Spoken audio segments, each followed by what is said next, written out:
Good afternoon, everyone. I hope you all had a chance to enjoy your lunch or are enjoying your lunch currently. And I hope you had some time to connect with more folks.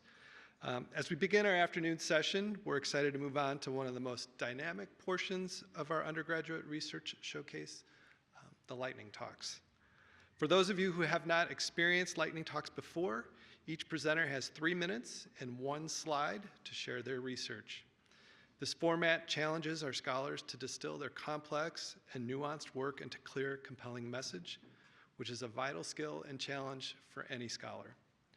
Our 16 presenters today represent the incredible diversity of undergraduate research at Boise State, from the range of chosen topics, to their methodological approaches, to the contributions they hope their scholarship can make in their many communities.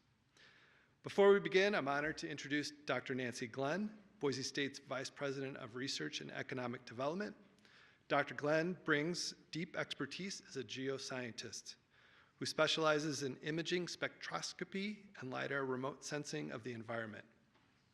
Her leadership has been instrumental in advancing research opportunities across our campus and across Idaho. Please join me in welcoming Dr. Glenn.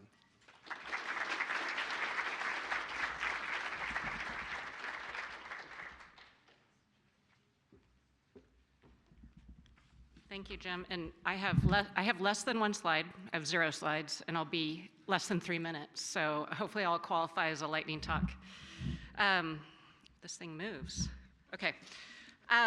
So I know I'm the only thing standing between you and the 16 amazing lightning talks, so I will make this very brief.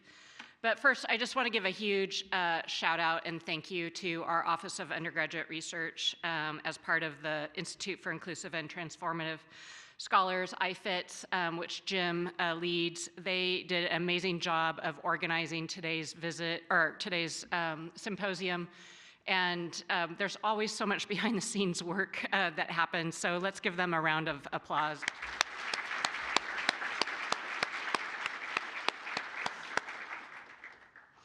So this is our 21st annual showcase for undergraduate research, which is pretty darn incredible here at Boise State. We are so proud of the undergraduate research ecosystem here.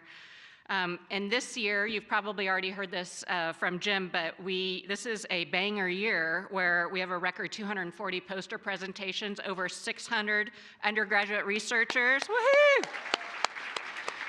So impressive. We're also recognizing 89 Eureka recipients, the cohorts, as well as 4 our Mentors of the Year. So congratulations to all of you that participated in making this happen. So I just have a few words to the undergraduate researchers.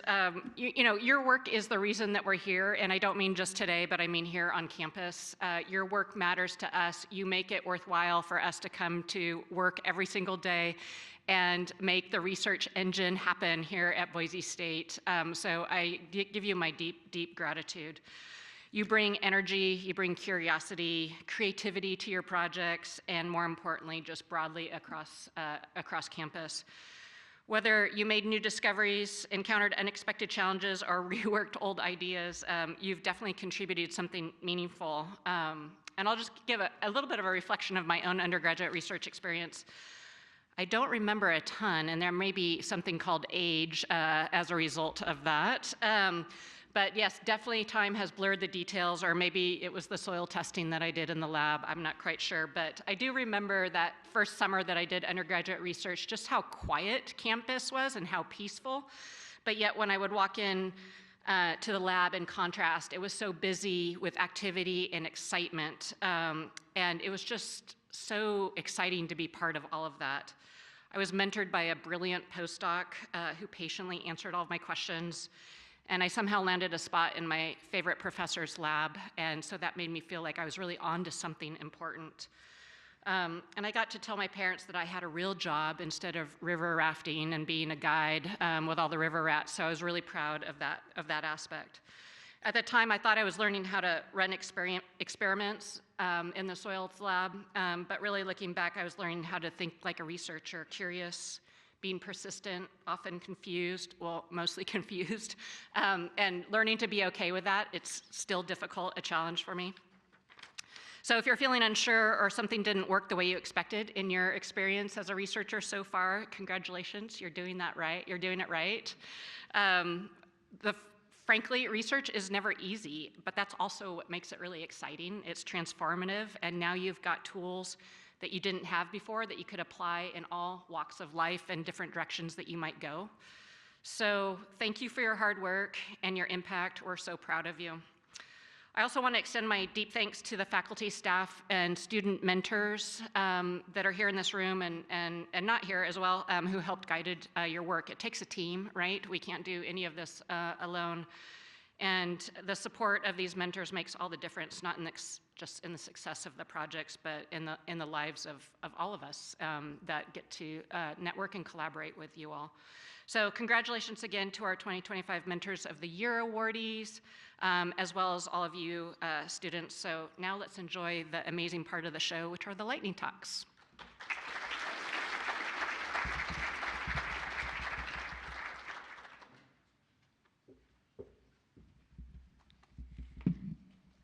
Thank you, Dr. Glenn, and we sincerely appreciate all the support you've given us in growing undergraduate research at Boise State. And thank you for sharing those reflections. I'm sure a lot of students were able to associate with that. My name is Lavanya Sridhamraju. I am the Undergraduate Research Project Manager at IFETS. I am also the co-chair for the Undergraduate Research Showcase. As Jim mentioned, we have 16 students today who are presenting lightning talks, and these students are representing a broad range of disciplines and backgrounds. Lightning talks are based on the 3-minute thesis format. The only difference being that we do not judge or rate the presenters. We also do not time them. So as you listen to these talks, I hope it gives you a sense of how research affects all of our lives in so many different ways. We will also not be taking questions today, but if you have a burning question, feel free to catch these students after the talks or reach out to us and we will make that connection for you. And with that, I will hand it over to them. These students have also been working very hard on their talks, so let's please welcome them with a huge round of applause.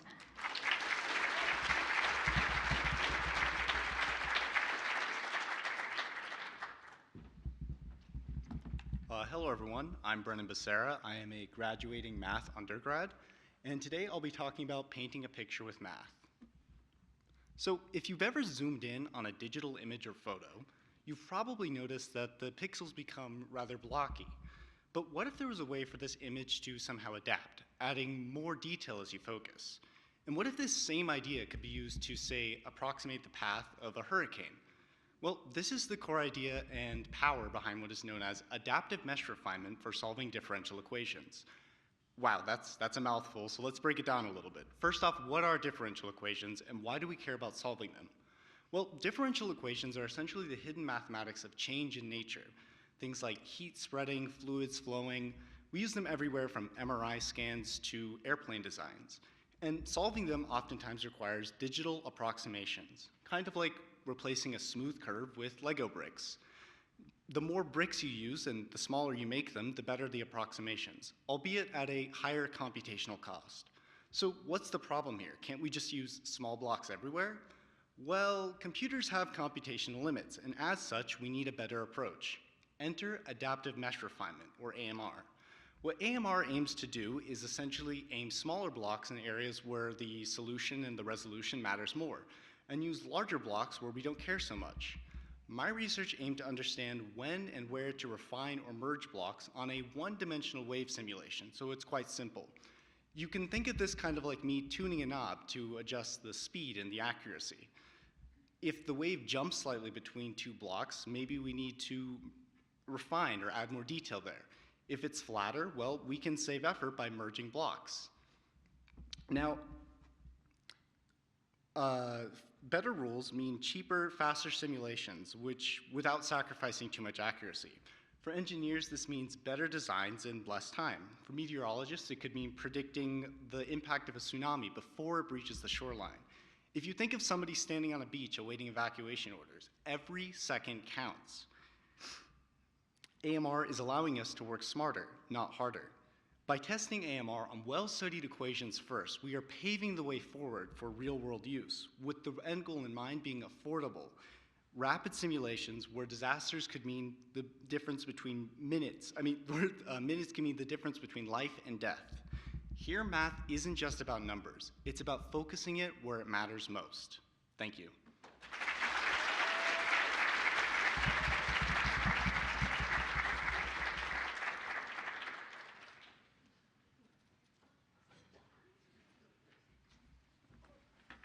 Hi, my name is Sarah Cole. I'm a material science and engineering major, and my talk is called Powering the Future with Nuclear Energy.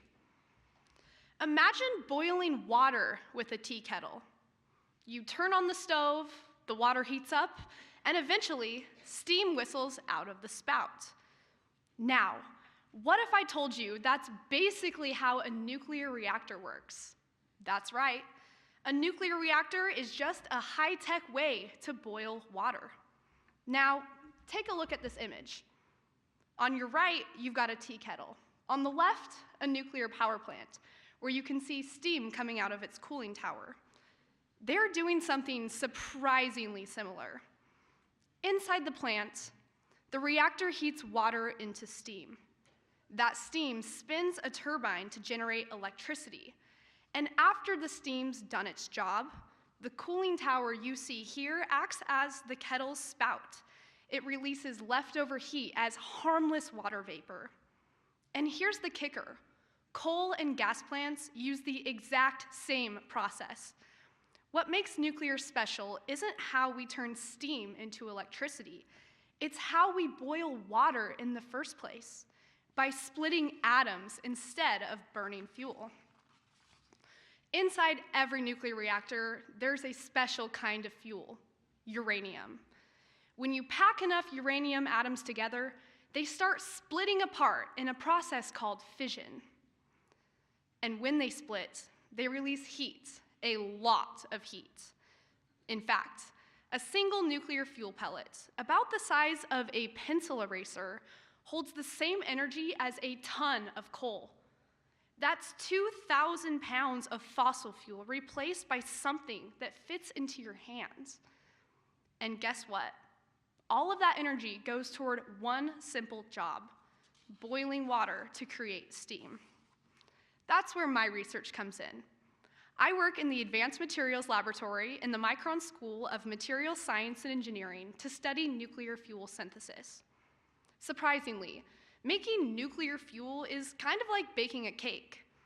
First, I work inside an enclosure called a glove box to mix the ingredients in the nuclear fuel recipe. These ingredients being uranium dioxide and carbon. But it's not just tried and true old-fashioned recipes. We are optimizing new and innovative nuclear fuels to study their properties for future nuclear reactors.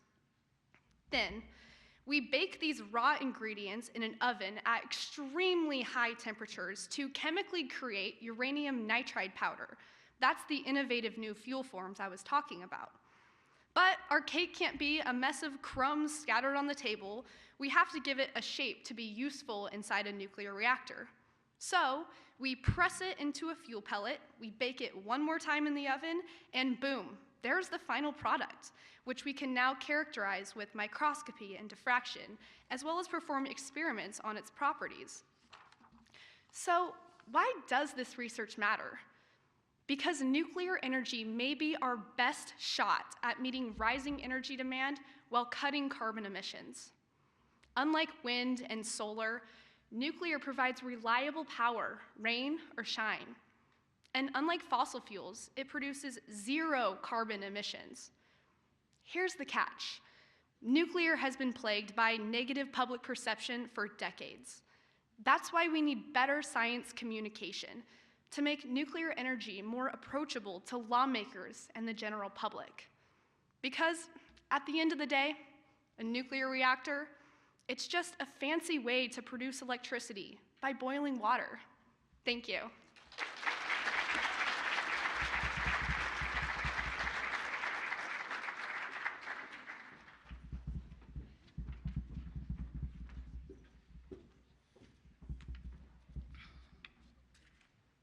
Hi, I'm Jaden Hart, and this is Using Geometry to Improve Solar Energy. Can I get a show of hands? Who in here has driven over to Mountain Home, seen the solar panels, or has solar panels on their roof? Ah, I'm loving this. You guys are all experts. Unfortunately, that is not what we're talking about today. Today, we're talking about concentrating solar power, which you can see on the screen there. That is a concentrating solar power plant. It uses the field of mirrors to focus all of the sunlight onto a single point. That single point is the thermal receiver. That collects all of the heat from the sun, transfers it to a fluid, like air or molten salt, and the molten salt or air is brought to a steam turbine where electricity is generated. Concentrating solar power is an amazing technology. It has the ability to store energy to be used later without the use of lithium-ion batteries, and it typically has a longer lifetime than solar panels. However, this technology is nowhere near perfect. The biggest problem that I investigate is thermal receivers. They're typically made out of metals or ceramics since they can handle extremely high temperatures. We're talking up to 800 degrees Celsius is about the standard. But due to these high temperatures, we have a lot of fracturing and cracking in the materials, which increases the cost and decreases the reliability of these sites. That's where my research comes in. You can see on the bottom right hand of the screen, those are my porous lattices. That's what we're suggesting be used rather than typical metals or ceramics. It's a structure called a triply octet periodic lattice, which is just a really fancy way of saying a bunch of triangles put together. The benefit of this is not only the strength from the triangle base shape, but also the fact that there's more surface area for heat to be transferred to the fluid. I test these in a machine called a solar simulator, in our lab more affectionately known as Sunny. And I am able to simulate CSP conditions in a matter of minutes. It has 700 times the power of our sun here on Earth, and I use it to apply radiation to the top surface of those lattices. Air is pulled through, and I'm able to determine how much energy it absorbs. We found that these lattices are transferring about 55% of the energy that it absorbs to the fluid. We're extremely impressed with how these lattices have performed. We're very, very thrilled that they are reaching the same temperatures as typical CSP thermal receivers without any coatings, and we're not seeing any cracking, which is a great sign. We're gonna continue further experiments with different geometries, with darker coatings, but we are thrilled that this is a viable option to decrease cost and increase reliability of CSP. Thank you.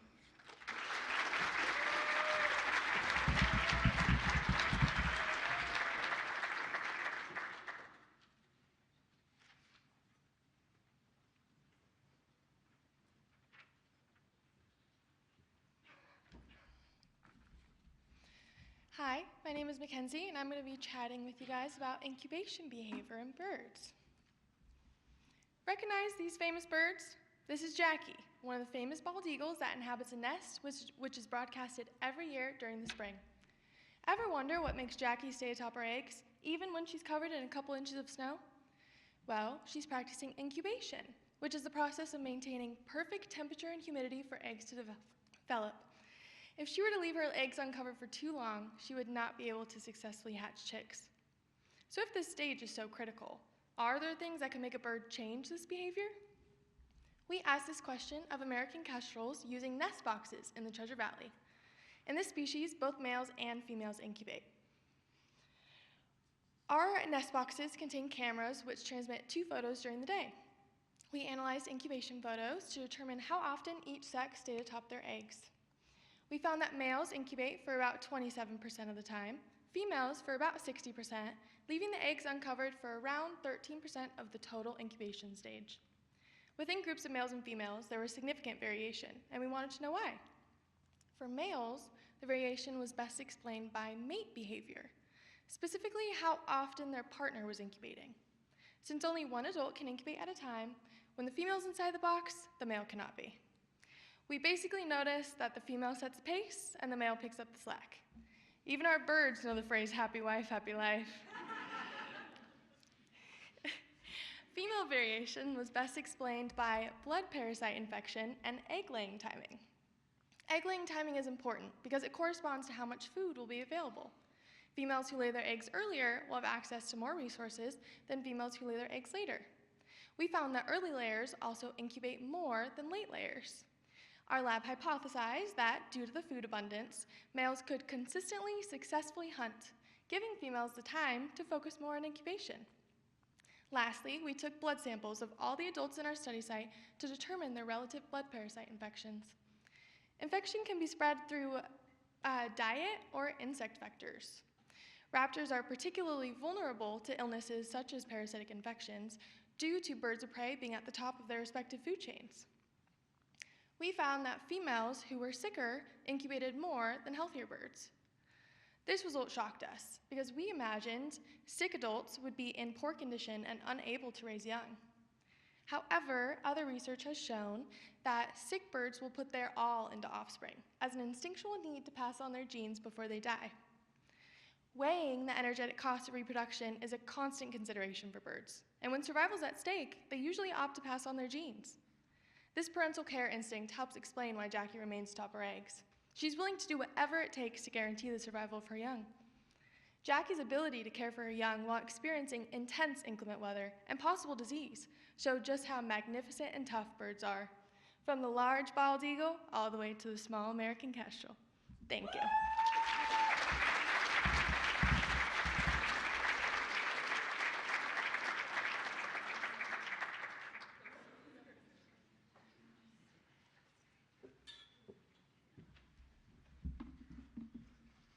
Good afternoon. My name is Kirsten, and I will be going over the effects of scent on memory recall and virtual reality. Growing up, I spent a lot of time with my grandparents. They lived not but 3 minutes away from our house and would often watch my siblings and I when my parents were busy. My grandpa was someone I looked up to as a child because he was one of the smartest people I knew. His eyes were always so bright whenever I asked him something related to chemistry or anything science, or to solve a Rubik's Cube. The deterioration was so sudden that there was little time to prepare. Before we'd known it, seeing his blank expression and constant confusion was normal. It's hard to realize how painful it can be to remember all the moments you spend to someone until you realize how quickly those memories can vanish. For those that are not familiar, my grandpa was diagnosed with Alzheimer's disease. At the moment, there is no cure for this disease, and there is no proper means of detecting the disease until the brain is already damaged beyond recognition and symptoms are obvious. The blue arrow on the screen is a rough estimate of what the brain looks like when someone is diagnosed with Alzheimer's disease. At this point, the brain has already deteriorated significantly. However, my team and I, and many other researchers, have discovered that memory is not the only thing that appears to deteriorate with age. Your sense of smell also grows weaker. In patients diagnosed with Alzheimer's disease, their sense of smell appears to disappear more quickly. In the last few years, my team and I have been conducting research on the influence of smell on someone's memory. Using current technology, my team was able to create a virtual reality memory game that our participants could play while also smelling a specific scent. We hypothesized that different scents may be able to stimulate the brain and impact someone's memory recall ability. If we are able to find a connection between memory and our sense of smell, then it may be possible to diagnose Alzheimer's disease earlier based on a patient's ability to smell. It is also possible that with the data from our research, we may discover new treatment strategies that incorporate more of our senses. For example, using smell to evoke or improve memory. While it may not be a cure, we are hoping to move the time when someone gets diagnosed from the blue arrow to the purple arrow. If we can diagnose Alzheimer's disease at a point where the brain is still healthy, or delay the progress of memory decline with smell treatment, then we can give families like mine more time with their loved ones, something I can only dream of. Thank you.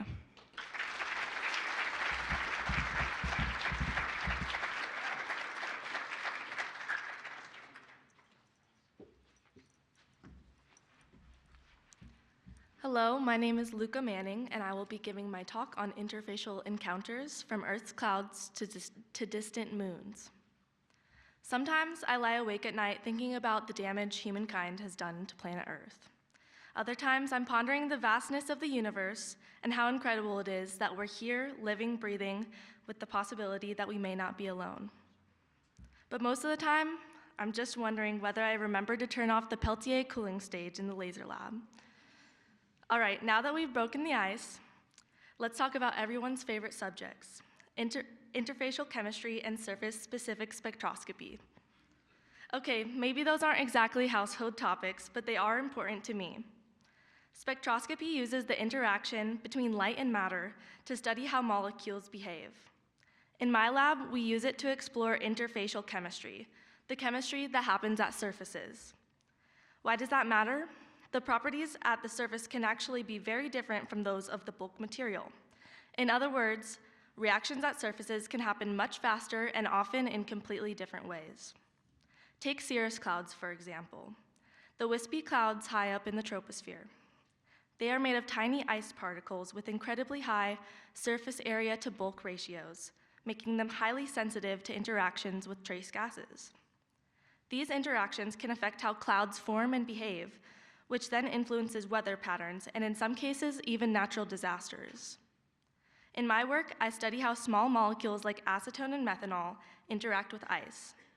Though these are not among the most abundant trace gases in our atmosphere, they break down into other harmful aerosols. But this research goes beyond Earth. Some of the most fascinating places in our solar system are the icy moons Europa, Enceladus, and Titan.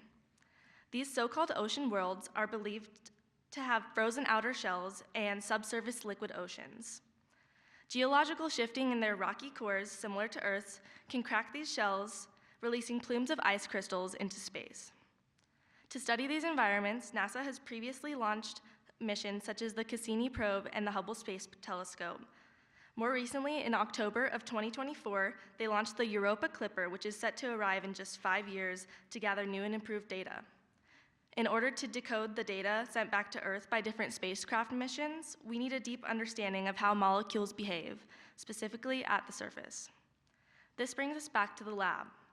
As it turns out, certain molecules tend to kill ice's vibe. No, really, when methanol adsorbs to the ice, it shifts the vibrational frequency of the bonds. This indicates that there has been a disruption in the crystal lattice, inducing a quasi-liquid layer, which is essentially just a pre-melting effect. Acetone, however, under the exact same conditions, strengthened the crystal structure of the ice. These opposing behaviors offer powerful insight in how organic molecules shape the behavior of ice, whether that be in the clouds above us or on celestial bodies. Our findings enhance our ability to model chemical processes in planetary atmospheres and help predict climate effects here on Earth. Just as importantly, they guide our search for habitable environments beyond Earth's, potentially even unlocking clues to the origins of life itself. Thank you.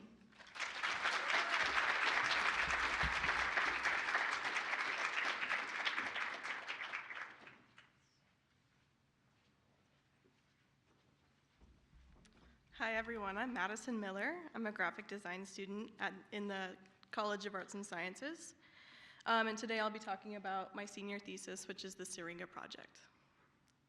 Since August of 2022, Idaho has lost 22% of its OBGYN providers, creating a critical provider-to-patient ratio of 1 to 4,580.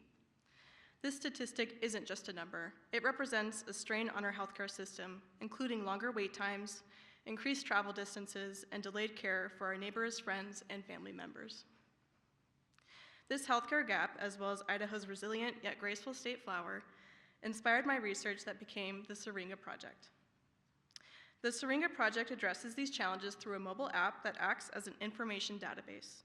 It works by having users connect with the secure chatbot that directs them to verified healthcare resources that respects their privacy and individual needs. The Syringa Project will also feature a social media platform where Idahoans can share information about local resources, see community, and work together to strengthen healthcare access. To gain more insight into the current healthcare experiences in Idaho, I conducted a survey of Boise State students that revealed alarming patterns. 75% report scheduling availability directly impacting their access to care. 86% desire current, accurate information on available healthcare services. And almost 1 in 3 reported that they've had to seek care out of state. Through analysis of the survey's findings, I've developed evidence-based personas that identify potential users of my app and their specific needs. Consider Kaylin, a 22-year-old college student who, like 52% of respondents, relies primarily on internet searching for health information. Or Jasmine, who at 18 faces a critical healthcare decision, but belongs to the 71% of respondents who don't know where to find available resources. And Avery, who represents the 45% of respondents who avoid medical appointments altogether after experiencing judgment or dismissal from providers. My research into my community influenced my development of the Syringa Project's branding identity, focusing on creating a welcoming and inclusive experience for all users. The logo, color palette, and typography invoke feelings of safety, transparency, and empowerment. The Syringa Project takes inspiration from the Syringa flower's resilience to its challenging environment and strives to ensure all Idahoans can navigate healthcare barriers with dignity and support. If you'd like to learn more about my research, my poster number is 39. Thank you.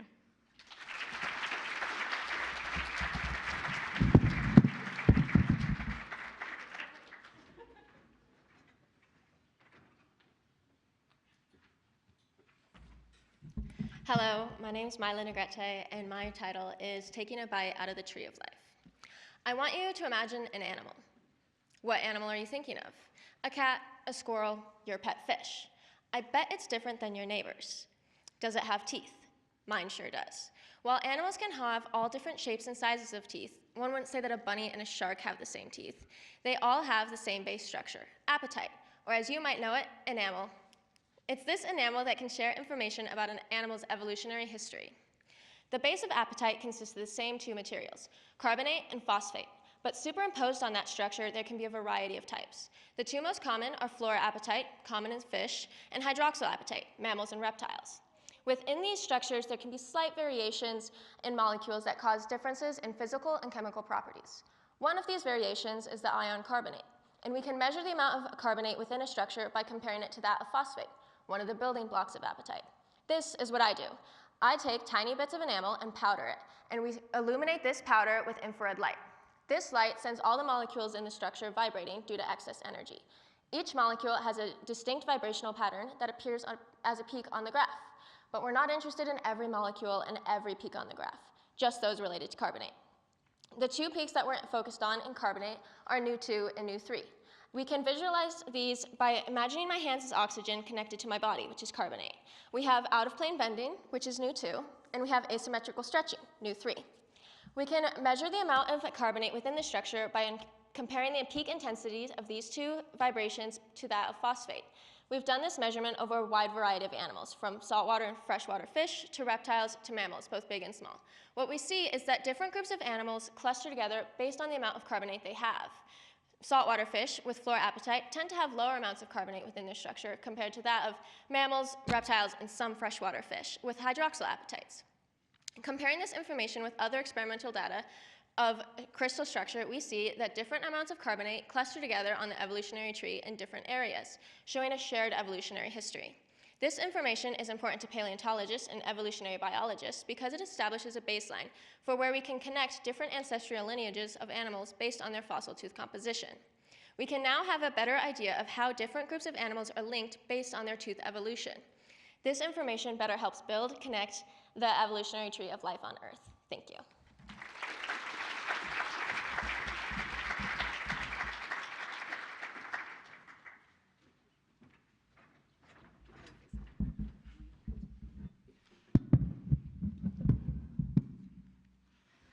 Quite an introduction. Hello everybody, my name is Joseph Nigro, and I am a history undergrad and incoming Master's of Anthropology student here at Boise State University. You can learn a lot about a community from its food, even more from the people who serve it with pride, memory, and intent. In the Western Treasure Valley, restaurants run by Hispanic families do more than feed customers. They act as cultural bridges, bringing tradition to new places, offering familiarity to places often missing it, and anchoring identity in communities shaped by migration and hard labor. One of those places is Lilia's Tacos in Homedale, named after a young girl whose life ended in the deserts of Guerrero. Now her legacy lives on in every meal served by her brother from his food truck. In my project, Building Bridges Through Food, I began with one question: how does food connect communities? I explored this through ethnographic fieldwork in 4 different towns: Parma, Wilder, Homedale, and Marsing. Not only talking to business leaders, and also community leaders, but also looking at the societal, economic, and social effects that these restaurants hold in these communities, often forgotten by government policy and also projects.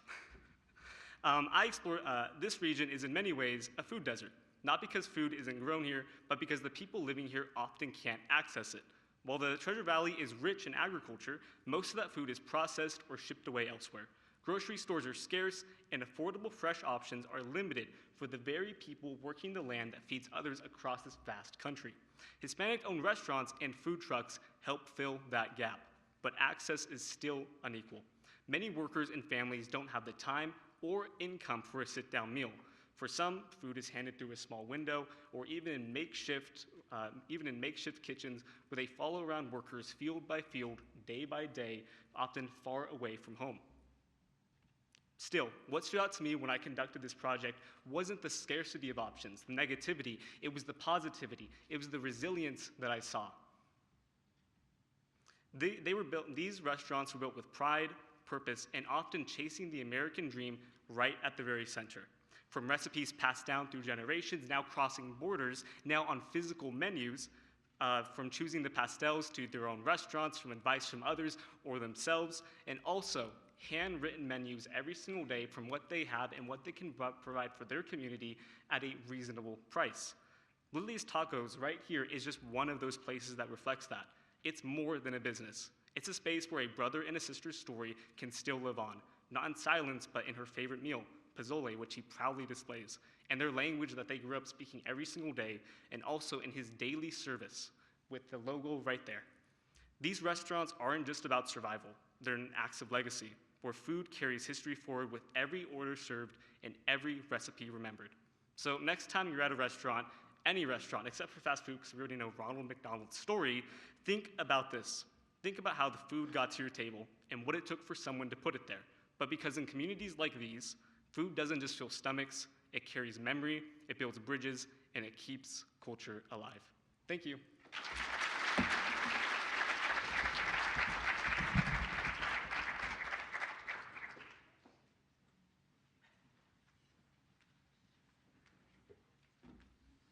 All right, hey everybody, my name is Danny O'Malley, and I'll be talking about cultural dimensions in education.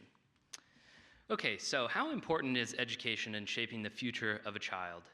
And what exactly is the value of education? And to what extent do parental beliefs and practices affect a child's educational opportunities? The answers to these questions might seem kind of obvious or self-evident, especially in a room full of people who likely place a very high value on education. But these questions and others like them are actually at the heart of my research, and it's worth pausing to ask how the answers might be different based on the culture being asked. So that's essentially what I did with my research.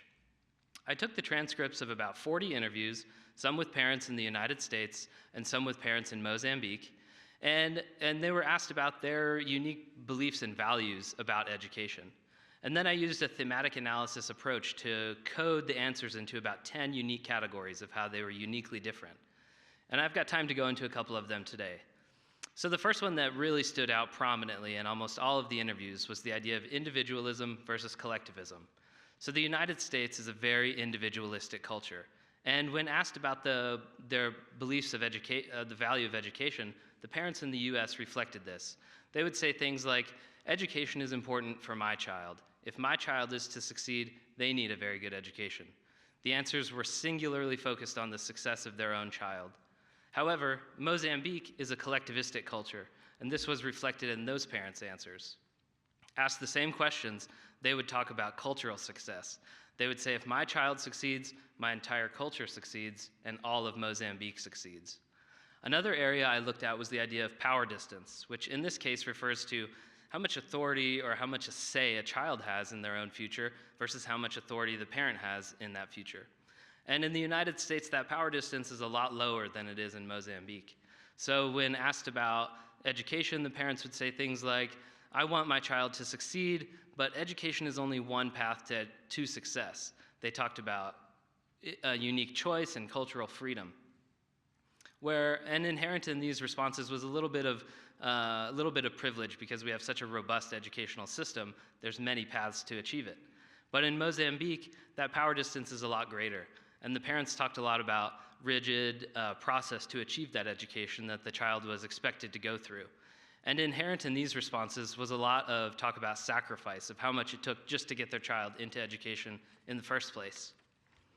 So this research is important because it helps us look beneath the surface level of educational beliefs to see the cultural values that shape them. In an increasingly globalized world, understanding where people are coming from isn't just interesting, it's essential. And we'll be more effective and more empathetic if we truly understand where people are coming from. So by listening to these voices and understanding the layers of meaning coded within them, we can build more culturally responsive systems and ultimately a more diverse and collaborative world. Thank you.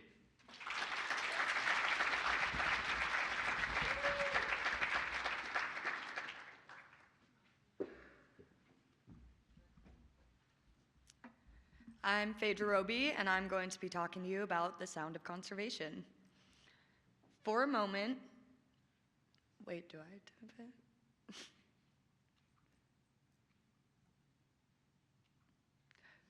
For a moment, place yourself on this bench and take in the essence of your surroundings. You came here to escape the chaos of life and reset. What efforts are needed in order to ensure protection of this space, or your favorite outdoor area, in a way that preserves this sanctuary? Would your peace be shattered by a barking dog or noisy children on the trail behind you? I argue it is not simply the visual appeal of a place that draws us in, but the sounds it offers us as well. When examining the interactions within our environment, one recurring relationship is pets and wildlife, and how that dynamic poses significant threats for ecosystems.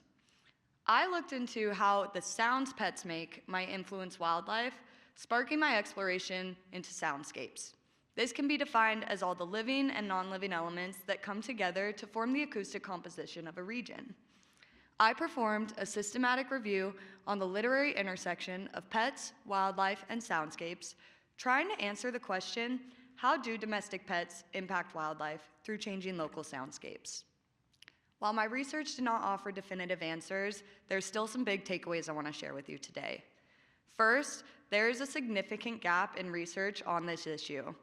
While many focus on changing soundscapes' impacts on wildlife and domestic pets' effects on wildlife, few actually study how pets alter soundscapes directly. We already know that human activity like vehicles, recreation, infrastructure disrupt natural soundscapes, resulting in negative consequences for our ecosystems. Pets further contribute to these disturbances by causing wildlife to flee, changing behavior, and outcompeting natural acoustic components. They dominate sounds of nature, like birdsong, other wildlife vocalizations, or even the wind through trees. Soundscapes do more than support wildlife behavior, they shape human well-being. Think back to your favorite outdoor space without birds or insects singing or the sound of your favorite wildlife. Instead, you hear vehicles, planes flying overhead, or pets chasing those favorite wildlife off. Would this ruin your experience? It isn't silence that we seek in nature, but an escape from the disruptive noise of our own activity. This realization underscores the importance of preserving natural soundscapes, not just for wildlife, but for people. I believe soundscapes are essential for human peace and animal survival. As we continue to better understand our interactions with the environment and the introduction of pets into these natural landscapes, I highly urge you to consider the role that sound plays in your outdoor experiences. Next time you're at your favorite spot, take a moment to listen. How would your experience change if serene sounds were replaced by human-made noise? In a sense, you're already a supporter of soundscape conservation, you just might not have realized it. My research helps guide this holistic understanding of how we interact with our environment and engage in conservation efforts across new domains. Thank you.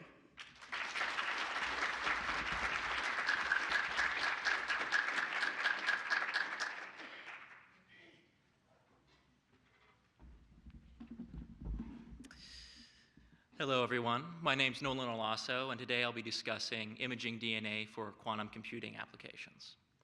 So, by the end of this 3-minute talk, Data centers, cryptocurrencies, and AI around the world will have consumed 2.6 gigawatt hours of power.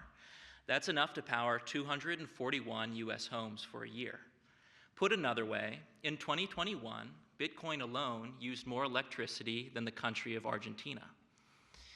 This past year, I've had the privilege of working alongside the Quantum DNA group here at Boise State, who are studying novel approaches to high-temperature quantum information science using DNA technology, which could revolutionize both quantum computing and modern computational efficiency.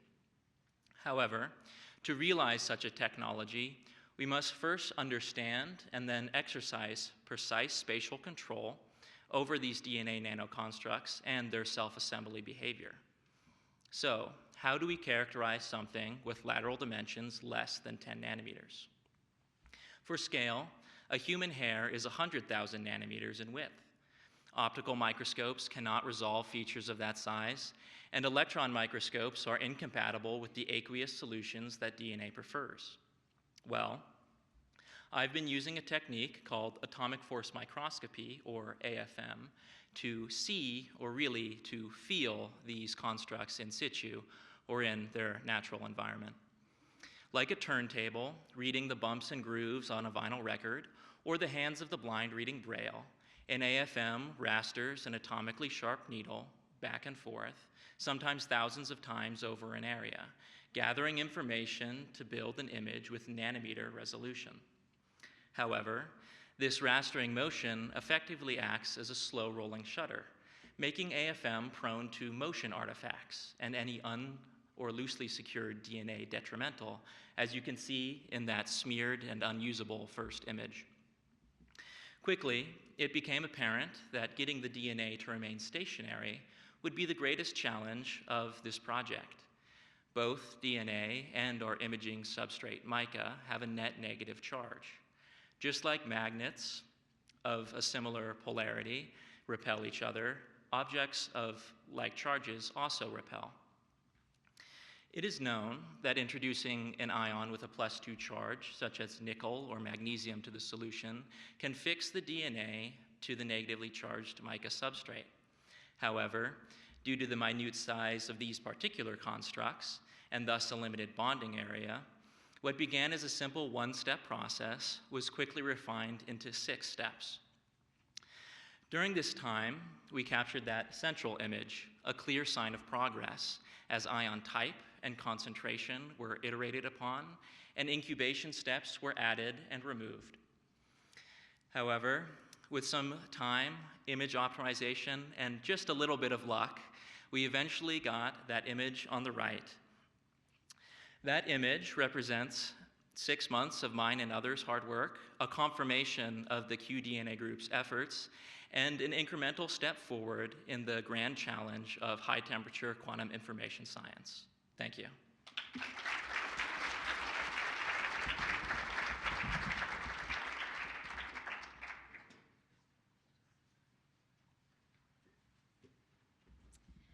Hello, everyone. My name is Caitlin Stedfeld, and today I'm going to be deconstructing the presence of the male gaze in art. If you are looking at this image, aghast that I would even present such a nude image of myself to a room full of people, that is exactly the reason why I am standing up here today. Historically, the presence of the male gaze has played a critical role in art. Author John Berger provides a baseline for how the female has been shown nude for centuries. In his essay, Ways of Seeing, Berger summarizes that throughout history, the female has been expected to present herself in a way that satisfies a male viewer. He calls this the male gaze. In the discipline of art history, traditionally, the female is shown as something to consume, while men have been shown as powerful. This idea of the male gaze does not exist solely in the eyes of men, however. Internally, women view themselves through the male gaze, creating a formula for both men and women to view the female body as an object. Many famous male artists have consistently used visual symbolism in order to intentionally promote the male gaze and sell the female figure. If you've ever associated the imagery of a skull with ideas of death, danger, or mortality, that is iconography. And when a painter steps into a studio, sets up their supplies, and begins a painting, they are in control of what they show you. Many celebrated male artists like Hans Memling and Tintoretto have pardoned the offense of painting nude young women with the use of these iconographic visual cues. Take the mirror, for example, a tool used by male artists to say, well, I can want to look at this nude young woman, and you can want to look at this nude young woman, because look, she's looking at and enjoying herself too, allowing for the male gaze to exist unabated. A striking quote from the Guerrilla Girls, an anonymous female art activist group, states, "Do women have to be naked to get into the Met Museum?" I launched into this idea and found my own way to pick apart and reflect on the presence of the male or the female nude in art. I asked myself the same question the Guerrilla Girls posed, and I ponder on how it may still be true. This phenomenon did not end with male artists from hundreds of years ago and is still prevalent in our day and age through fashion, advertisement, and artistic practice. My exploration of this subject matter began as an interest and blossomed into a desire to show how it has changed our view of the female nude in art. In my art, I pick apart these art historical strategies used to idolize the female nude. By combining it with self-portraiture, my art takes a meta turn that challenges expectations, highlights the male gaze, and shifts perspectives on what we expect from the female nude in art. If you are interested in seeing how I brought these ideas to canvas, my work is on display amongst the work of 28 other talented artists in the Boise State Bachelor of Fine Arts exhibition in the Blue Galleries through May 2nd. Thank you.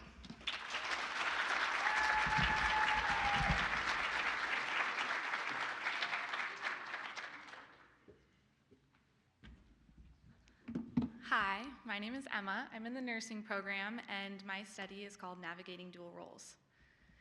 Your alarm goes off. It's 5 in the morning. It's time to start your day. You get your kids ready for school, drop them off at daycare.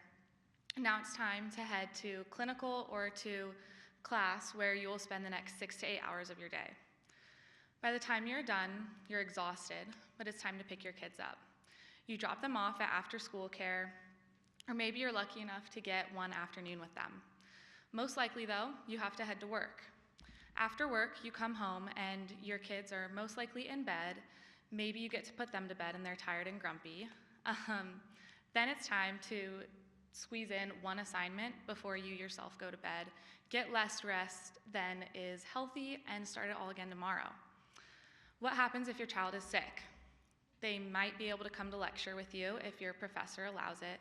They can't come to clinical or to lab, so you just have to take the hit in points because these are not university excused absences. This is the average day in the life of a student parent in the nursing program. This population is about 25% of undergraduate student nurses, which means that 20 in every 80 students in the cohorts here experience this every single day. I first noticed that this was an issue in my first semester in the program. One of my classmates brought her daughter to our lecture because she was too sick to go to daycare. I realized that we have very different lives and very different struggles. I struggle with not wanting to go to class because I'm up late with my friends the night before, while she struggles with having to take care of children and possibly bring them to class or miss because they can't go. This made me want to look into their experiences, so I conducted focus groups. In these groups, I asked them about what they went through on a daily basis, and there were 4 main themes that came out of every single group. The first is time management. Being a student nurse is already hard enough, juggling classes and coursework. Add in taking care of children, feeding them, getting them where they need to go, providing for them. It makes time management that much more important and almost impossible. Second is registration. There is no priority registration for student parents, and most of them fall into later dates. This is an issue when clinical hours possibly fall outside of childcare hours, and they have to rely on their classmates to switch with them. If they are not able to switch with a classmate and they can't attend clinical, the only option they're given by the program is to drop out. The third theme was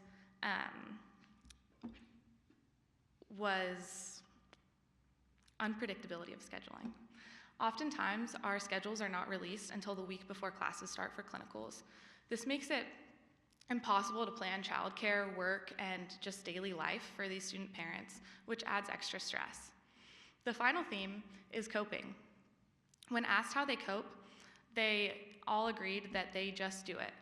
They have no way of coping and hardly any support to back them up.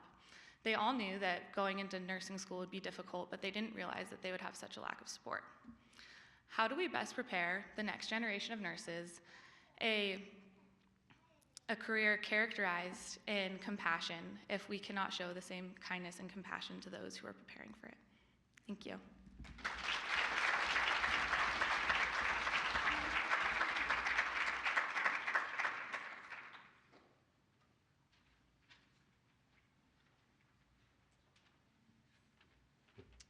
Hello, my name is Noah. I'm an undergraduate nursing student.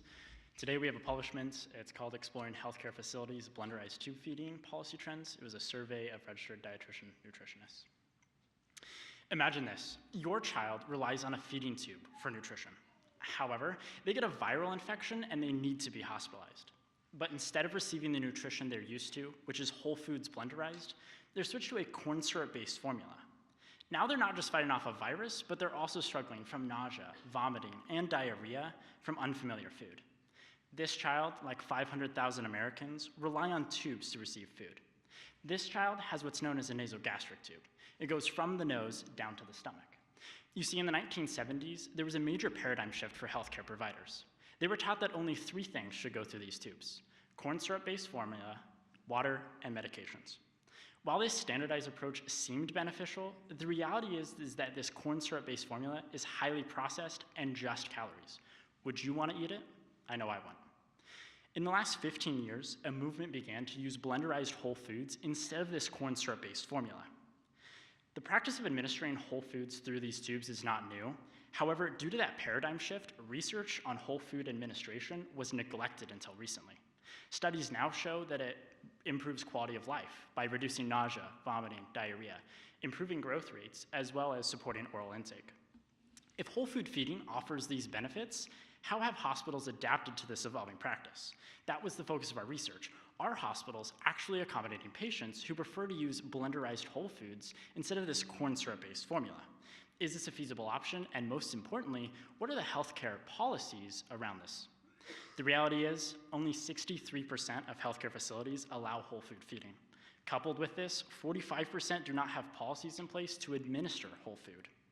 These hospital policies identify this corn syrup-based formula as a source of calories rather than food. That means that your child and thousands of others could be denied the nutrition that they need and that they depend on. This gap in policies creates harm. Our research makes one thing clear. Hospitals and healthcare facilities must reevaluate and revise their outdated feeding policies. Those who rely on tube feeding and require hospitalization often face this barrier. Half of them face restrictions that keep them from eating the nutrition they're used to when hospitalized. While your child has a tube to receive nutrition, they can still taste what they're eating. Your child deserves proper food instead of the standardized corn syrup-based formula. Your child and thousands of others deserve the food that they need to thrive.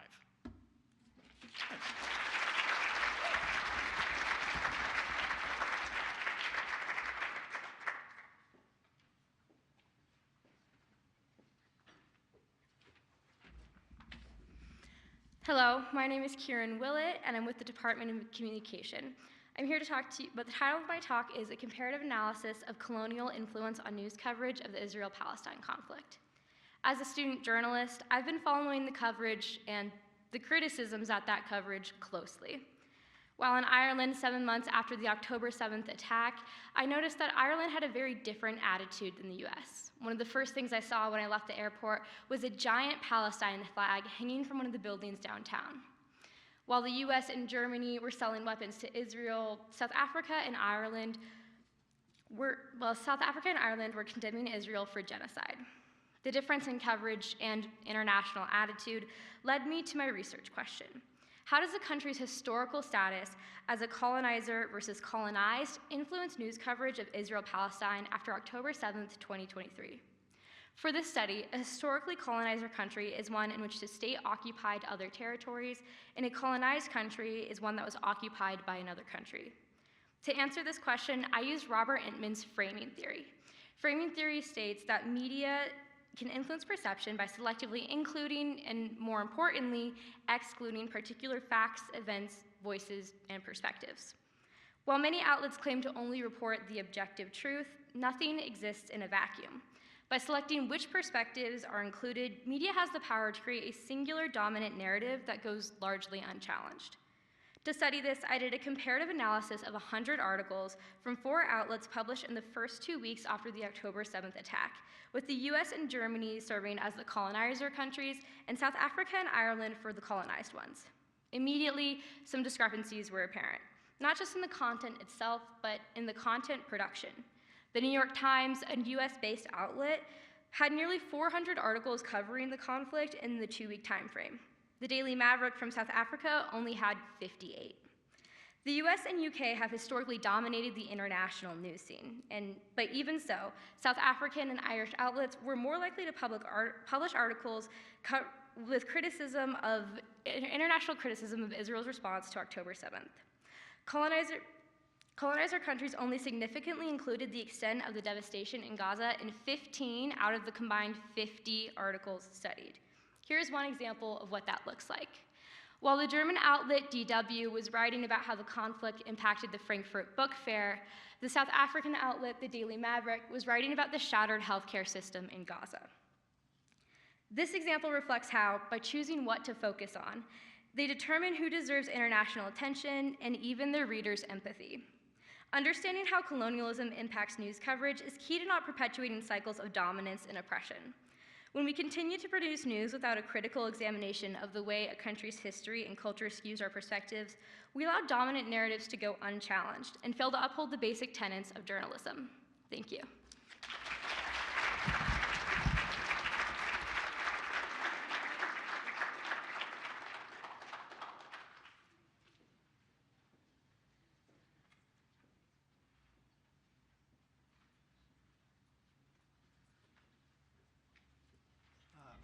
Please join me in giving all the presenters a round of applause.